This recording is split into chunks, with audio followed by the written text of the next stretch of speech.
y'all today? Hope everybody's doing good. Are y'all ready to study Esther? And if y'all would send me some messages, maybe on the Restoration Messenger site, let me know we're up and we're good. But we're going to go ahead and get started. I hope you have your Bibles. I hope you have your paper, a notebook, and pens. Primarily, we're going to be in the notebooks and pens today. We won't really start with the book of Esther until next week because we're going to do some background stuff today. First of all, one thing I want to... One thing I wanted to say was that the book of Esther, of course, is a historical book. But we will not just be looking at it from an historical perspective, but we will also be looking at it from a prophetic perspective. And so as we get further and further into the book, you'll find out what I mean by that. But just be prepared that we will be talking about it from a prophetic perspective as well as a historical perspective. Okay, so when was the book of Esther written? The book of Esther was written somewhere between 470 and 430 BC. It's one of the last books written in the Old Testament, or what we in Messianic life call the Tanakh. It's part of the writings within the Tanakh, the Ketuvim. And so it was written, like I said, between 470 and 430 BC. It was either written right at the end of Xerxes' reign or in the reign of his son, Artaxerxes. Now, I just use the name Xerxes. A lot of your translations will use the name Ahasuerus. I got to look at it to say it. You believe that? Ahasuerus is how the complete Jewish Bible says it. Historians have pretty much agreed that that is Xerxes. So I'm just going to be using Xerxes because that's a lot easier for me to say. So if that offends someone, I'm really, really sorry. I hope you can forgive me, but it is a lot easier for me to say. And so we are going to be looking at this book of Esther as written between 465 to 424 BC. Between 470 to 430 BC. Artaxerxes' reign was from 465 to 424 BC. I gotta get this straight. I've got some PowerPoint for you in a little bit because we're going to dive deep into a certain subject here today. But I just wanted to give us a little bit of introduction, a little bit of background first. This book introduces us to the first festival that the Jewish people started to celebrate other than the ones listed in Leviticus chapter 26. Purim comes 1,000 years after the original ones were given in Leviticus 23. So keep that in mind. It took them 1,000 years to go, you know what, this is such a significant event that we want to remember it. We want our children to remember it. And so we're going to honor this with a holiday. Now, obviously, this is not a quote-unquote feast of the Lord, but it is a holiday that honors what God did for his people. Saving an entire people is worthy of honor. And that's exactly what our God did in this book and through this account of Esther, through her and through Mordecai. All right, so I also wanted to mention real quick Hanukkah. Hanukkah came about 100 years later after Purim. It is not mentioned in the Old Testament or the Tanakh. It is prophesied about. Okay, Charity, where are you looking? Sorry, I've got someone telling me she can't find it. It's on the Restoration Fellowship page on YouTube. It's also on it should be on the Esther's Legacy Facebook page. Okay, if you're not getting it now, I am recording it, and so you might be able to pick that up later. Okay, I think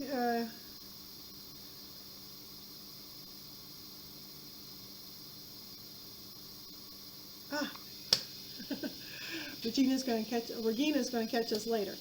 So let's move on to the idea of Hanukkah in terms of it not being in the Tanakh, but it is mentioned in the New Testament in John chapter 10, verse 22. In John chapter 10, verse 22, Yeshua actually goes to Hanukkah. That feast of dedication is Hanukkah. It's the word Hanukkah in Hebrew. That word literally means dedication. So in John, they just translated the idea of the word Hanukkah instead of transliterating it like they do a lot of times with other things, like with Passover, for example. All right. So we have Xerxes. Xerxes is a historical figure. He was a king of Persia. He is most known for his involvement in the Greek-Persian War, where he attacks Greece. If you remember, it was Xerxes, who was king of Persia, who was leading the attack against the Greeks when the 300 Spartans held him off for a while. And so that is Xerxes. He's the one that went to fight in Greece. The other accounts we have of this story that's written in Esther is, of course, the book of Esther itself, but it's also the Greek historian Herodotus. The Greek historian Herodotus wrote his histories between 431 and 425 BC. And so that is shortly after the time period of these events, and it is within the reign of Artaxerxes, Xerxes' son. And so some of the things that we learn from Herodotus from a secular perspective about Xerxes that would have happened in the time of his reign was the fact that he did participate in the Greek-Persian War. We also learn about his affairs before he met Esther, what was going on in his life, some of the people in his life. We also see from Herodotus the fact that he allowed others to rule for him. In other words, he had prime ministers such as Haman and Mordecai. Okay, that fits right along with what Scripture tells us in this book. Also, the most interesting thing about what Herodotus has to say about Xerxes is that when he comes back from the war, he gets involved in the intrigues of the harem. That should sound very familiar to us if we are familiar with the book of Esther itself. He gets very involved in the intrigues of his harem, and he chooses a wife from his harem, as a matter of fact. So that is something that Herodotus lets us know in terms of him getting involved in the intrigues of his harem. I am getting beeps all over the place. Do y'all hear them? Hopefully. All right, Charity found us. Very good. Hello, Charity. I'm glad you're here as we study the book of Esther. So get out your notebook and your pen. Let's go. All right. So I am going to kind of take for granted for a minute that most of us are familiar with the story of Esther a little bit, but also the background of Esther and her family and how they got to Persia. Remember, it was King Nebuchadnezzar of Babylon who went in and destroyed Jerusalem, destroyed the temple, but he also took captives. and he took them to Babylon and other provinces that Babylon controlled. And so that is how Esther and her family gets over in the east, over in Persia. They're taken away by King Nebuchadnezzar. When Cyrus the Great, the king of Persia, conquers Babylon, he allows for the peoples that Babylon had captured to go home, to their homes. And that included the Jews. So he allows the Jews to go back to Israel. So one thing we need to keep in mind is at the same time that the events of Esther are taking place, there are Jews back in Israel. And that Israel is a province of Persia. That's a very important thing to remember. One thing also is the fact that, of course, Esther is adopted by her cousin Mordecai. But as you know, we will get into that in the book. So that's kind of Esther's background. But as you've read the book of Esther, have you ever wondered, okay, we know how Esther and her family got to Persia.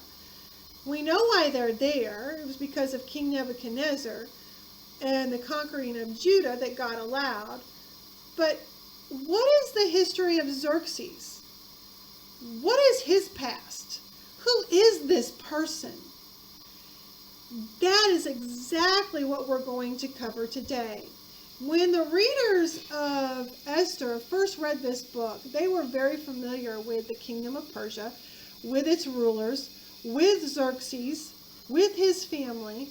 They were very familiar with how Esther and her family got to Persia. So they're familiar with everything. What the book of Esther, is allowing us to know, if we would have been some of those first readers, was what was going on behind the scenes in terms of what God was doing to save the Jews. Now, of course, God himself is never mentioned in the book of Esther, but he is all over the book of Esther. He is the one that is manipulating everything, so to speak, from behind the scenes to get things just the way he wants them in order for his people to be saved from the plots of Haman.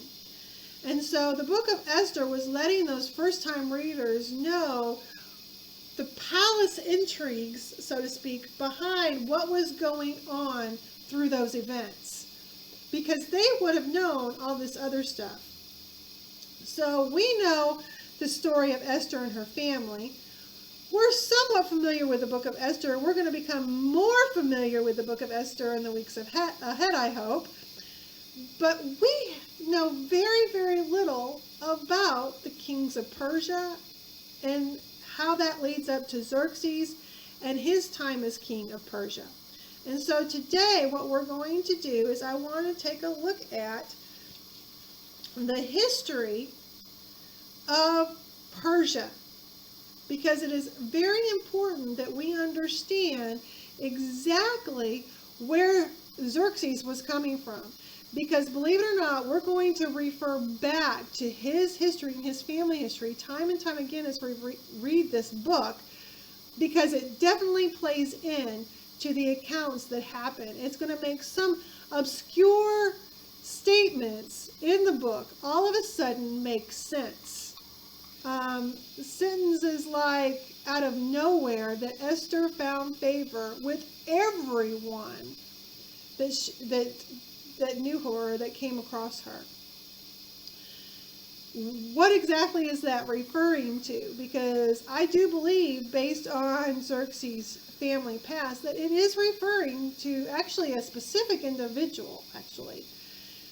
So we will get into that as we go along. But there are statements like that in the book that don't make sense unless you know who he is and know his family history. So let's begin, shall we? I'm going to transition. I'm going to pull up some slides here. You'll see some names, right? Some names that are not easy to pronounce. I'm going to try my best to pronounce them for you. Okay, so first of all, we have Achaemenes of Anshan. He lived about 700 BC. This is the person whom this particular dynasty of Persia is named after, the Achaemenid dynasty. It is named after him. He fathered a son by the name of Cyrus of Anshan. He's important because he is the last ancestor that is shared by two important kings of Persia. Okay?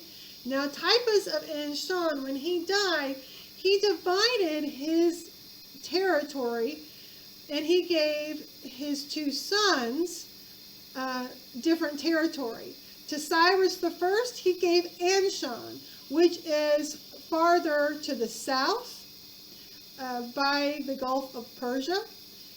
And he gave Ariarmenes the territory of Persia, which is more the territory of Elam. It's to the north of Anshan, but both of them are both right on the east coast of the Persian Gulf before you get to the mountains. Okay, that's important because right on the other side of those mountains, to the northeast of those mountains, is the plateau and the territory of Medea, or where the Medes live, which will play an important part of our story. Okay, because if you remember in Scripture, the Persian Empire was the Medo-Persian Empire. And so when we see that Anshan and Persia are given to two different sons, we need to know that they are on the west side of the mountains. Medea is on the northeast side of the mountains. Okay, so let's look at Cyrus the First. He has a son by the name of Cambius the First, who fathers a son by the name of Cyrus. This is Cyrus the Second, as you can imagine, but he is known to history as Cyrus the Great. This is the one who told the Jews they could go home. Okay, and we'll get a little bit more into his history in just a second. Let's jump over to where it talks about Ariarmenes of Persia. He fathers a son by the name of Arsames, who fathers a son by the name of Xerxes. These names are not easy. They're not easy. Okay. And his son is Darius the Great. So you will notice that Darius is not a direct descendant of Cyrus the Great. Matter of fact, you have to go all the way back to Cyrus to get their last common ancestor. They are distant cousins, but they both come from the Achaemenid line. Okay, that's very important. One is the Anshan line and one is the Persian line. Okay, all right, moving along. Let's look at the kings of Medea, or the Medes. Okay, remember I said that's on the northeast side of the mountains. And so there's a mountain range between Anshan and Persia, a little bit to the north, and Medea. There's a mountain range between them. All right, so who is the king of Medea? His name is, I'm going to try to say this, Astyages, otherwise also known to history as Xerxes. Okay, so there was another Xerxes before our Xerxes in the book of Esther. Matter of fact, it's the Xerxes, it's the person he's named after. Okay, so he's named after the king of Medea. Well, why would kings of Persia name their child after the kings of Medea? Well, there's a reason for that, and we'll see in just a minute what that is. So Xerxes, this Xerxes, has a son by the name of Darius. This is Darius the Mede. This Darius is the Darius we see in the book of Daniel. This is the Darius that puts Daniel in the lion's den. If you remember in the book of Daniel, it says that Darius the Mede is made king. Okay? He's made king. He doesn't become king. And so Darius the Mede is actually made king of the Babylonian province by Cyrus the Great. Okay, so this is that Darius. Xerxes has a daughter by the name of Mundane. Okay, Mundane. Darius has 2 children. Darius the Mede's son is Otanes. His daughter is Cassandane.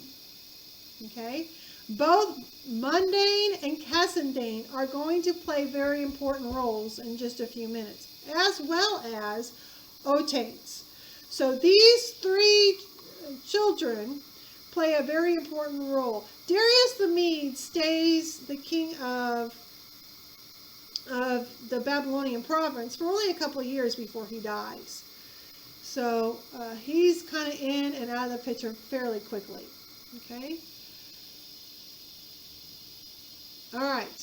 So Persia and Medea come together. All right? Now, how does that happen? Cambyses the first, if you remember, let me go back here. Cambyses the first was the son of Cyrus the first of Anson, who's the father of Cyrus the Great. Okay, so that's Cambyses.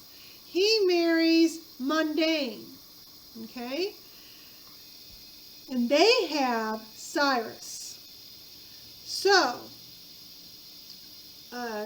Darius the Mede's sister Mundane is Cyrus the Great's mother.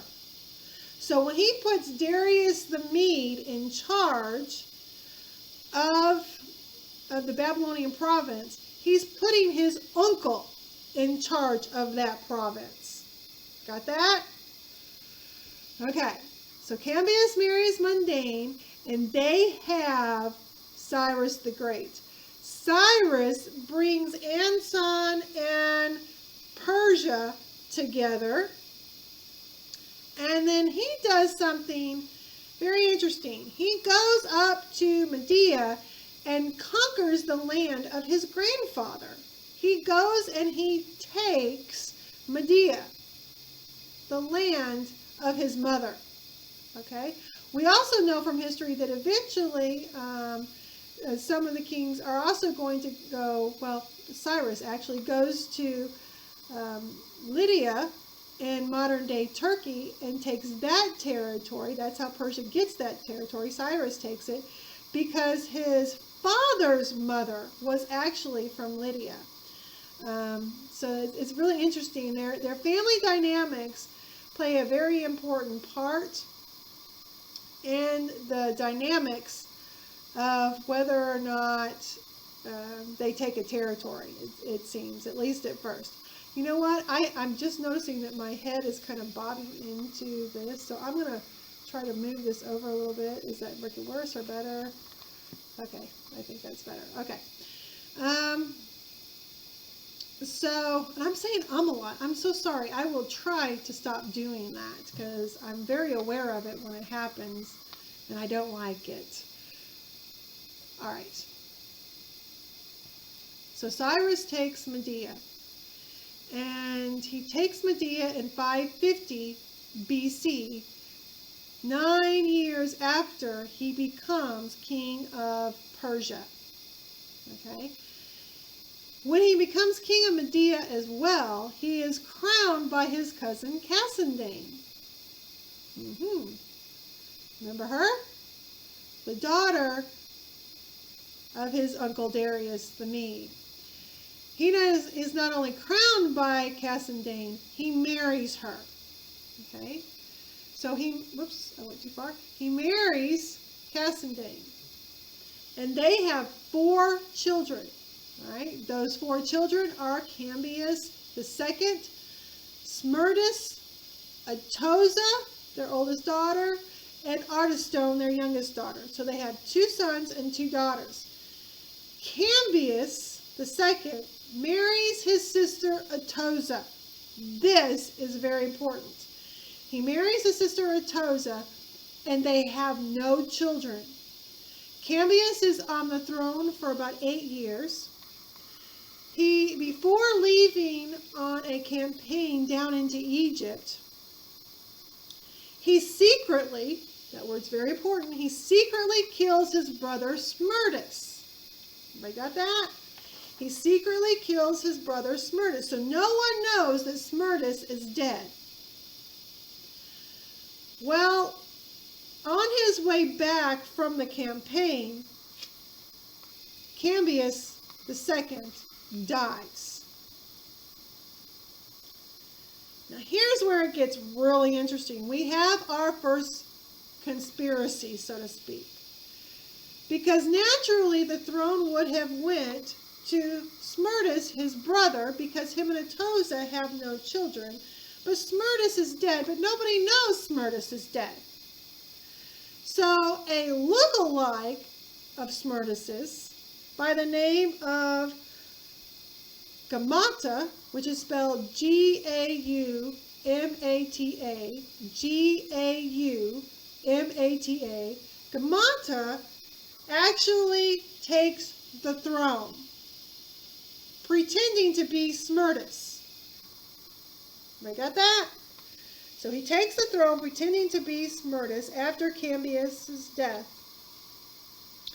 To solidify his position as Smerdis, as king, he marries Atoza.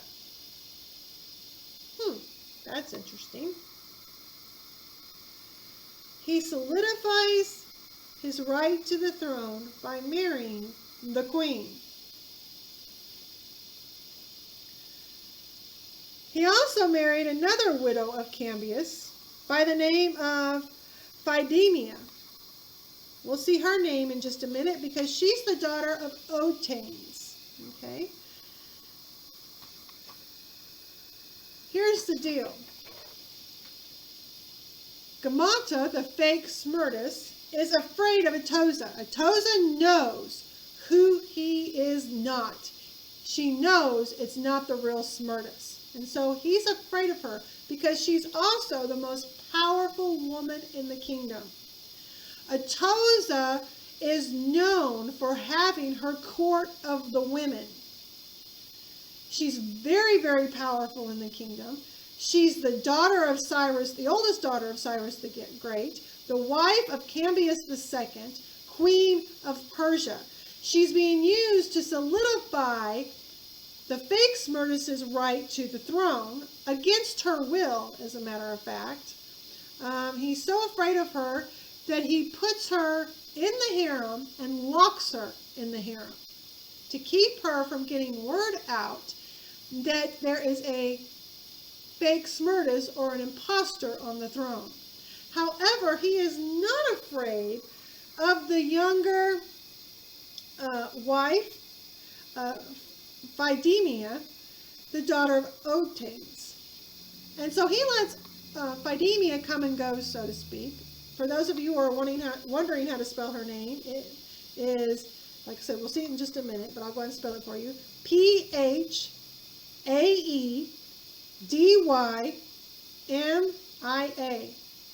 He's not afraid of her. And so he lets her come and go. And so she's able to get word out of the harem to her father Otanes that there's an imposter on the throne. Okay? Everybody got that? So now Otanes knows there's an imposter. Otanes is the son of Darius the Mede. Okay? His sister was Cyrus's, what was she? Otanes' sister, I gotta go back, I don't want to tell you wrong. Yeah, his sister is Cyrus's wife, right? Cassandane is Cyrus's wife.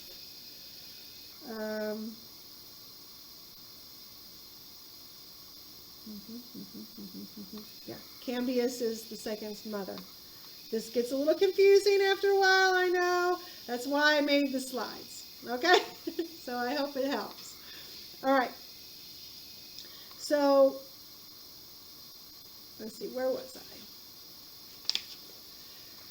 The word gets out to Otanes that there's a conspirator. And so he gets 7 other people together. And so now we have our second conspiracy. And this second conspiracy involves 7 conspirators. And they decide to take things into their own hands and claim the throne of the kingdom. They're going to get away from this imposter. The 2 most powerful men of the 7 are Otanes and Darius, whom history knows as Darius the Great, the Persian. Darius the Persian. Okay?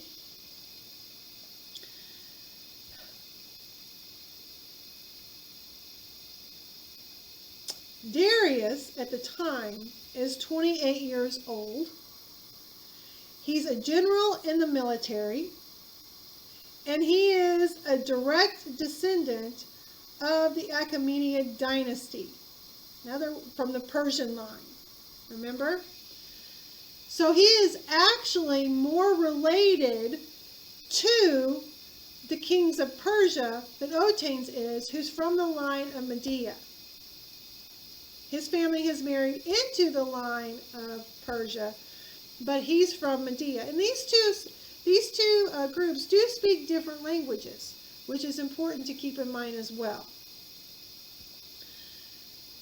So Darius and Otanes and the 7 conspirators hatch this plot. They're going to kill Gamata, the fake Smyrnus. And they let Darius do the deed, because it's in doing the deed that Darius gets the throne. Okay? So killing the fake Smyrnus gets Darius the throne in 522 BC. So the fake Smyrnus is only on the throne for a few months, because Cambyses II ruled from 530 BC to 522 BC. Okay? So he's only on the throne for a few months. He's killed by Darius, and Darius takes the throne. Here's the kicker. Okay? Darius is not a descendant of Cambyses II. He is of the Achaemenid line, but he's not a descendant of Cambyses II or Cyrus the Great. So how does he solidify his right to the throne? Well, it's important to know that when Darius comes to the throne, he's already married and he's already a father. I'm going to say that again because it's important. When Darius comes to the throne, he's already married and he's already a father. However, to solidify his right to the throne, he marries the most powerful woman in the kingdom. He marries Atoza. Okay? So Atoza, the daughter of Cyrus the Great, and Cassandane from Medea, was also the sister and wife of Cambyses II, and wife to the fake Smyrnus. She agrees to marry Darius to get the throne away from any other kind of rumors about the fact that Darius killed the fake Smyrnus. Okay? So she agrees to marry him, to give him legitimacy on the throne. He also marries a number of others. He also marries Artistone, Atoza's younger sister. He marries, let me see if I can get to that slide. So there we go. He marries Atoza, he marries Artistone, he marries Parmis, the daughter of the real Smyrnus that was killed by his brother Cambyses II. He marries Phidemia, the daughter of Otanes and widow of Cambyses II, and Gamata, or the fake Smyrnus. And he marries the daughter of another co-conspirator, the daughter of Gobryas. Okay? So he marries 5 other women besides the one wife he already has. So he has 6 wives now. Only one can be queen. He gives that right to Atoza. Atoza remains queen of Persia. Got that? Okay. So Otanes is now the father-in-law of Darius.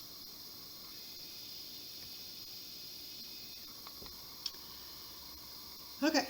So he gives the title of queen to Atoza. She remains queen. The other concession that Otanes gets, other than his daughter marrying the new king, is he gets Darius's sister as a wife. Okay? So Darius marries off one of his sisters to Otanes. So Darius is now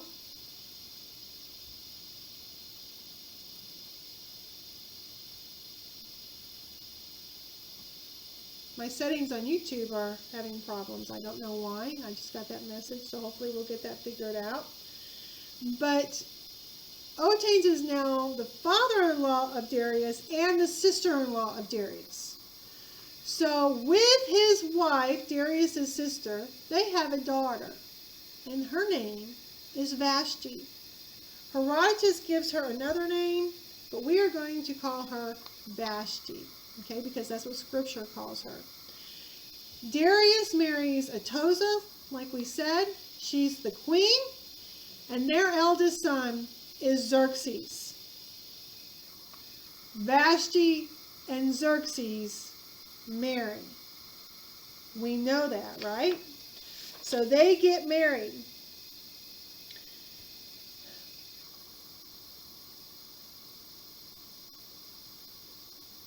So Xerxes is married to a relative. That was very important. If you notice, they're all intermarrying with each other, right?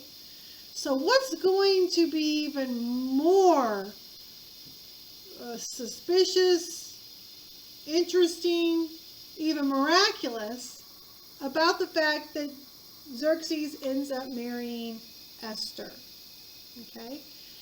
These people intermarry with each other. They know each other's family lines very, very well. Okay? When Xerxes comes to the throne, Xerxes is already married, and he's already a father. He's married to Vashti, and they have 3 sons. The names of their sons are Darius, Hystaspes, and Artaxerxes the first.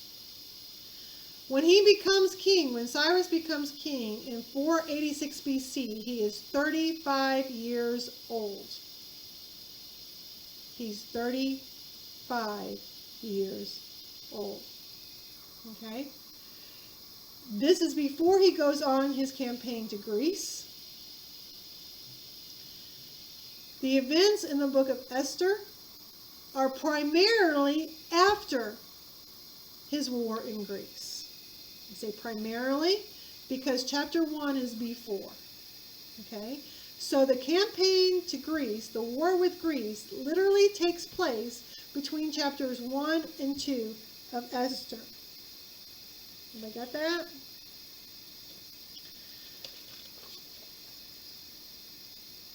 Now, like I said earlier, we are going to be referring to this genealogy, this history, this intrigue over and over and over again. I do believe that Atoza still plays a very important part in the story. She actually does not die until about 5 years after Esther and Xerxes marry. She's still the most powerful woman in the kingdom, which is going to cause some issues with a certain queen of Persia. So as we go through the book of Esther, we need to keep this history in mind. Like I said at the beginning, the first readers of the book of Esther knew this history. We're the ones who don't know this history. Okay? It's full of intrigue. It's full of a lot of not good things going on in the palace. We will discuss even more of some of Xerxes' past after he comes back from the war. When we start to get into chapter 2, that's not good, before he meets Esther, before he marries Esther.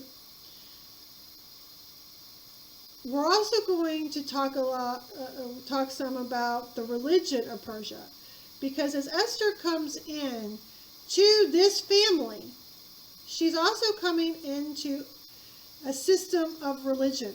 She's coming in as a believer in the God of Abraham, Isaac, and Jacob, into a very pagan system called Zoroastrianism.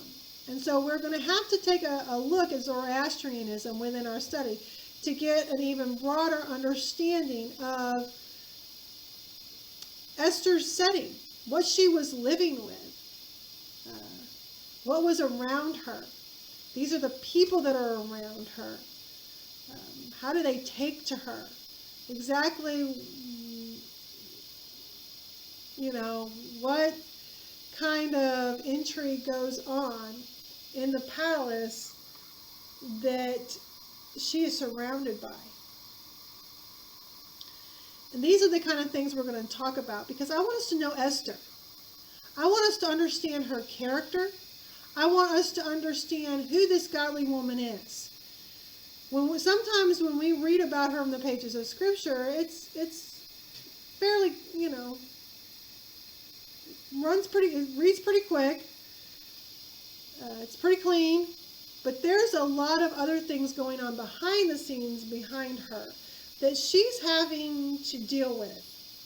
And so knowing what those things are gives us an insight into who she really was and to how strong her faith was. So I want us to keep that in mind as we go through this study. I hope you've enjoyed the study on the history of Xerxes. I hope it wasn't too much or too overwhelming. I hope you were able to take some good notes. Like I said, I did record this, so we're going to post it up on some platforms, so you'll be able to go back and look at it. We're going to check out what happened with our YouTube feed and see what went wrong there. So sorry about that, those who are on YouTube. So I hope everyone enjoyed this. I hope to see you again next Tuesday, where we will be talking about chapter 1 of the book of Esther. So get ready. We're in for a ride. This is a long ride. This is a huge story. 10 chapters of Esther actually make for a lot of study. So we're going to jump right in with the book next week. So be ready, and I hope to see you then. Bye-bye.